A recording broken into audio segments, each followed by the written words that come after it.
Ganavana faly miaraba antsika jiaby ndraiky amizao alahady fahatelo ambin'ny folo amin'ny alahady tsotra mandavan-taona. Ny lohahevitra tolotry ny tenin-Janahary antsika niany dia tegna mahaliagna tato. Ny lohahevitra dia ny fahafatesa. Ino ny dikany fahafatesana amin'ny fiainantsika? Maro be olo tsy tia eritreritry fahafatesa njeny. Koa mahazo koragna karanjeny aby ambila agny koranjeny zao tontolo zao tegna tsy tia eritreritry zay. Amintsika kristiana nefa ino ny atao hoe fahafatesana? Ino ny dikany?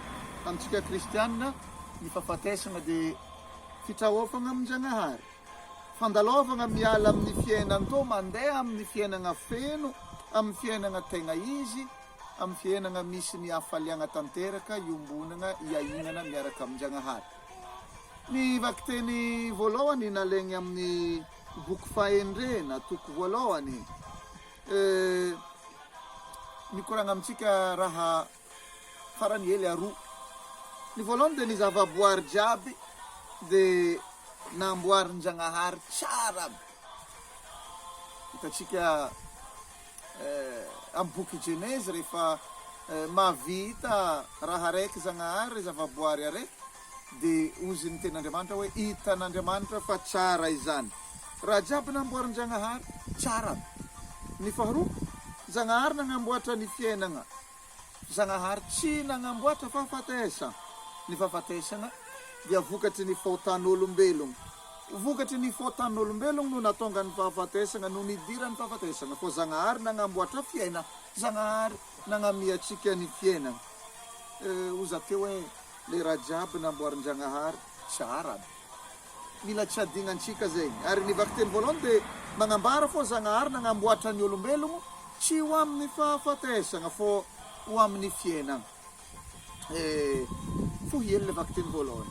Ozy ny boky fahendrena. Tsy nanao ny fahafatesan'Andriamanitra ary tsy sitrany ny fahaverezan'ny velona. Noharino amin'ny fiainana ny zavatra rehetra ka mahasoa ny zavaboary n'izao tontolo izao. Tsy misy fotoam-pahaveloma, tsy misy fotoam-pahalevonana ao aminy, ary tsy mba manjaka eto ambonin'ny tany ny fahafatesana, satria tsy mety maty ny fahamarinana. Noharin'Andriamanitra ho tsy mety maty ny olombelona ary nataony mitovy tarehy amin'ny tenany. Fa ny fialonan'ny demony no nidiran'ny fahafatesana amin'izao tontolo izao dia hanandrana izany ry zareo sy izay azy rehetra. Tsara be ilay vakiteny voalohany. Zahavanareo fa Janahary tsy nanamboatra ny fahafatesana fa Janahary manamboatra ny fiainana. Janahary manamboatra ny tsara, Janahary manamboatra raha tsara jiaby. Ny raha tsy manjary, ny raha tsy mafoaka, ny raha ratsy misy amin'izao tontolo izao dia asan'ny demony sy asan'ireo olo jiaby izay miravitry amin'ny demony amin'ny alalan'ny fagnanaovam-potan. Ny fahafatesana letry tamin'ny testamenta taloha ato amin'ny boky fahendrena izay vao nitandrignesantsika teo dia noraisiny ho fanantenam-piainana vaovao miaraka amin'ny Janahary. Ny fahafatesana dia fitohizan'ny fiainana mbô hidirana iarahana miaigny miaraka amin'ny Janahary. Maty zegny olo araiky kristianina mbô hiombo mpiainana amin'Andriamanitra. Fa misy karazam-piainana roa ndraiky. Dia ny fahafatesana ara-batana izay fandalovana avy amin'ny fiainan-to, fiainana ambony tany, feno fahoriana, tebotebo, feno asaloha, jaly sy ny sisa, mandeha amin'ny fiainana feno, fiainana miaraka amin'ny Janahary. Dia misy ihany koa ny karazam-pahafatesana faharoa. Dia ny fahafatesana mandrakizay, ile tegna mangirifiry, dia ny fisarahana mandrakizay amin'ny Janahary noho ny fahotana.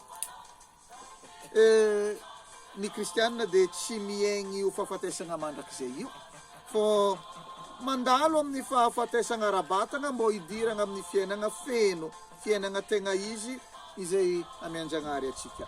Ny vakiteny faharoa, taratasy faharoa ny masinda Paoly ho an'ny Korinto, toko 9.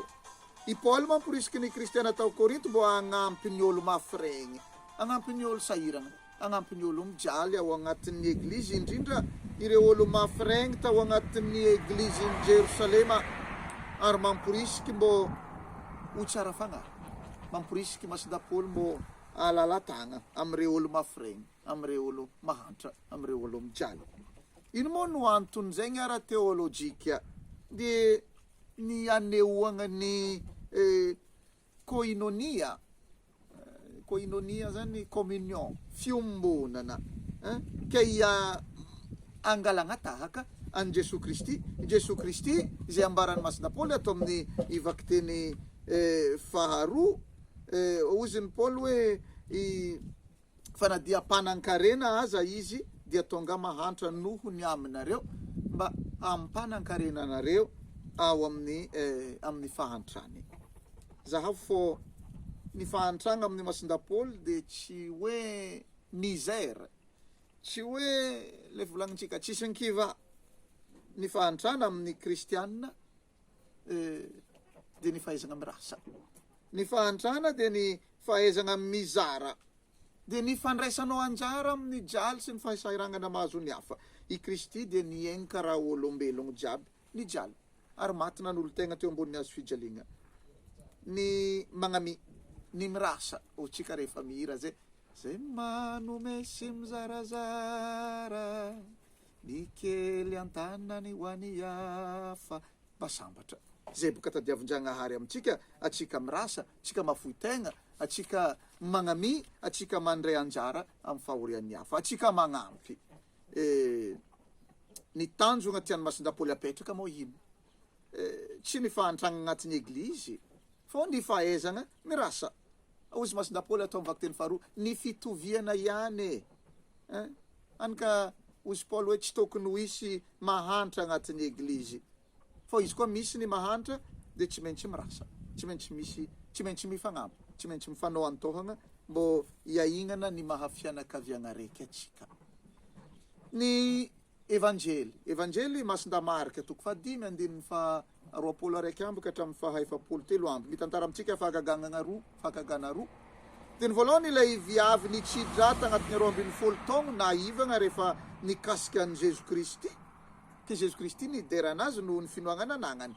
Tagnaty talandohan'ny viavy hitaka zany any mila mikasiky Jesu Kristy fôfa maivana edy za, mikasiky zegny hoe miditra amin'ny intimité, miombogno mandray an Jesoa.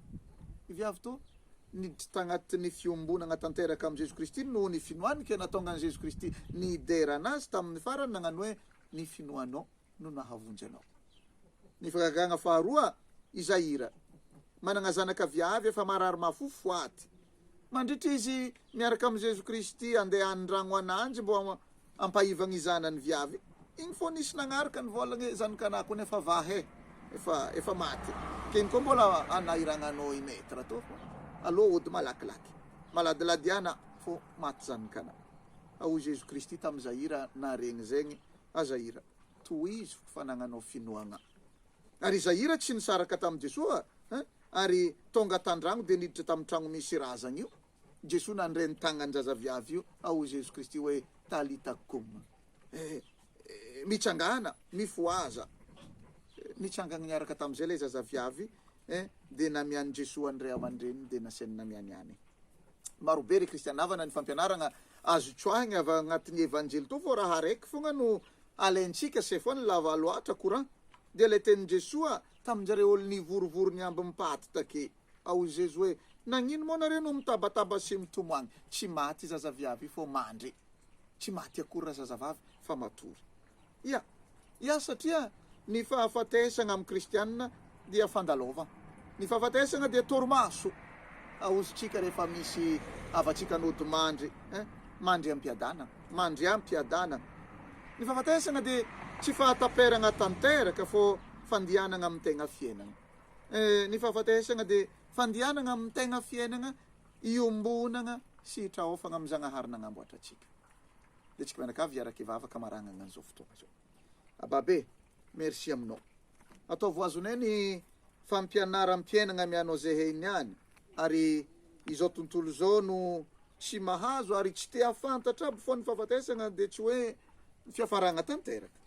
Marigny fô marary tatony misaraka amin'ny havan'ny tiagna fô ny fahafatesagna amin'ny maha kristianina, ny fahafatesagna amin'ny olo manampinoagna dia lalagna tsy maintsy imboagny traofagna aminao, idiragna amin'ny fiainagna tegna izy, idiragna amin'ny fiombonagna aminao Andriamanitra. Merci Zagnahary. Ataovy hainay ny miaigny zegny, ataovy hainay ny miatriky zegny amin'ny alalan'ny fomba fiainanay ke ahafahanay koa indrindrandrindra magnampy ny hafa. Bon dimanche olo jiaby.